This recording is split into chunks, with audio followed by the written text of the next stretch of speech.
პირველ რიგში, როგორც უფალი ამბობს, რა უნდა ითხოვოს ადამიანმა, რა უნდა ეძებოს. ეს არის სასუფეველი ღვთისა და მისი სიმართლე და დანარჩენი ყველაფერი მოგეცემათ. ყველაფერი, რაც ადამიანს სჭირდება, მიეცემა. ის ხორციელი მიეცემა, სულიერიც მიეცემა. თუ ამას ითხოვს ადამიანი. იმიტომ რომ თავადვე ამბობს, ითხოვეთ და მოგეცემათ. ეძიებდით და იპოვითო. აკაკუნეთ და გაგეღებათ. და სხვაგან არის კიდე გახსოვთ ერთ-ერთ ადამიანს მეგობარი რომ მოვიდა და არაფერი არ ქონდა, რითიც გაუმასპინძლებოდა და წავიდა თავის მეგობართან და უკაკუნებს. ჩემი მეგობარი მოვიდა გზათო არაფერი არ მაქვს რომ აჭამაო და იქნება პური მომცეო რომ გაუმასპინძლებოდა. მან შიგნიდან გამოძახა რომ მე უკვე საწოლში წევა რომ ჩემი შვილები ჩემთან ერთად წვანან საწოლშიო და ვერ ავდგებიო და ვერ მოგცემ პურს. და უფალი ამბობს იქ აღარ ჩანს როგორ გაგრძელდა, მაგრამ უფალი ამბობს ნახეთ თუ არ ადგება და მეგობრობის გამო არ გააცდის პურსო, რომ შეაწუხებს იმის გამო მაინც გააცდის. ეხლა წარმოიდგინეთ ასე რომ გაგრძელებულიყო და ამას ამბობს უფალი. ეს არ ცხრება აკაკუნებს და აკაკუნებს. ის კიდე კარგად არის ჩამთვარი და ადგომა ეძნელება. მეგობრობის სიყვარულის გამო თუ არ ადგება, აი ეს კაკუნი რო შეწყდეს, იმის გამო მაინც ადგება.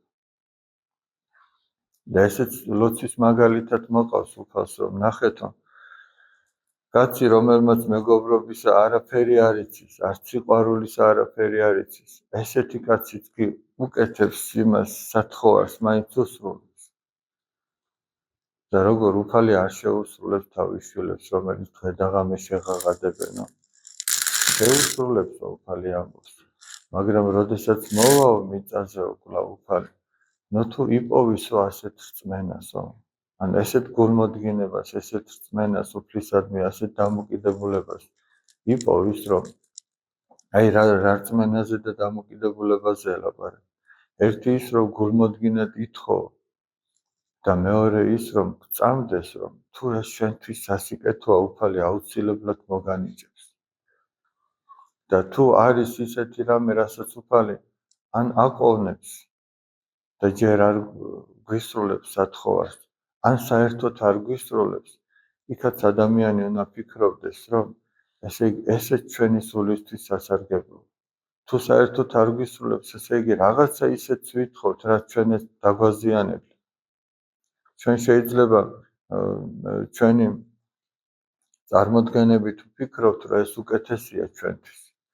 მაგრამ აი რამდენჯერ ყოფილა რომ რაღაცას ითხოვს ადამიანი, მერე წლები გასულა და თავადვე ამბობს რომ კიდევ კარგი არ მოხდა ის, რასაც ვითხოვდი.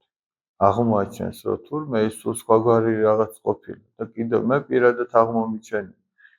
რაღაცას მინდოდა, რაღაცას ვითხოვდი და აღმომიჩენია რომ კიდევ კარგი არ შესრულდა ის, რასაც ვითხოვდი. ან მეორე რაღაცის გამო აყოვნებს უფალი. ესეც თვითონ იცის, როდის მიაგებს, როდის მიანიჭებს, მაგრამ წმინდა იოანე ოქროპირი ამბობს, თვითონ ის ფაქტი, რომ ადამიანი ლოცულობს ღვთის წინაშე და ითხოვს, ეს უკვე სიკეთეა. იმიტომ რომ ეს უკვე ნიშნავს, რომ მას ურთიერთობა აქვს მამასთან, ურთიერთობა აქვს ღმერთთან და ღმერთზე არის ხელჩაკიდული.